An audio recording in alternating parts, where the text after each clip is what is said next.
Now that the war in Europe is over, it can be said that the air forces won their own special share of it.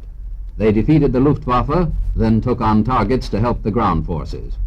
In a war of production, the Air Force made it impossible for the Germans to produce the weapons and the numerous things a nation needs to win total war.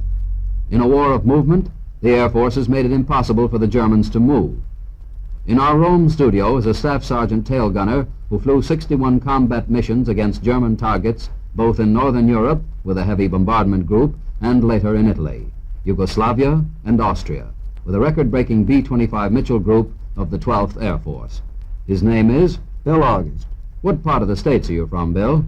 Good old Brooklyn, New York. How long have you been overseas? I left New York Harbor April 18th, 1944, and arrived a week later at Greenock, Scotland. What were your duties while stationed in England? I flew 12 missions as a ball turret gunner and assistant radio operator on a B-24. Those were missions over Northern Europe, and I bet they were mighty rough. You're not kidding one bit. One in particular. It was an airfield in northern France. We were slated to fly as lead ship of the squadron. Due to bad weather and visibility, the squadron didn't form, so we attached ourselves to another unit that was making the same mission. We were the 19th ship in the formation, or in other words, tailing tail end Charlie. That's not a good position at any time, is it? No, most of the boys call it the Purple Heart position. That day no one received a scratch, although we stopped counting holes in our plane at 200. One hole in the wing was almost 1.5 feet square, where a shell went through without exploding. Any other damage? Yes, the supercharger on number 4 engine was out of order, and number 2 engine was feathered. Outside of that, everything was swell. Our bombardier did a good job in dropping the bombs, and the pilot got us back to attend a steak dinner at the squadron that night. What brought about your transfer to the mediums? My pilot was made operations officer, so I requested a transfer. 3 months later, I flew my first mission in a B-25 from Corsica. How many missions did you fly in the Mitchells? 49, with one in particular that stands out from the rest. Well, tell us about it. It was near San Ambrogio during the Battle of the Brenner.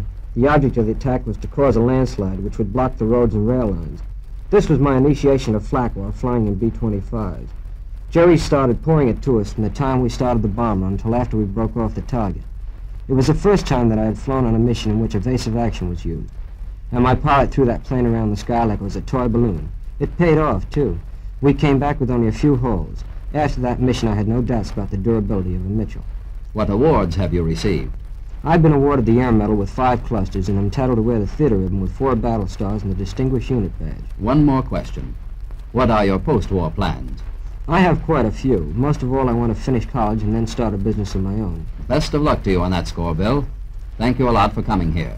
Ladies and gentlemen, you've been listening to an interview with Staff Sergeant William August of Brooklyn, New York, a tail gunner with the 12th Air Force in Italy. This record was made in the Mediterranean Theater of Operations.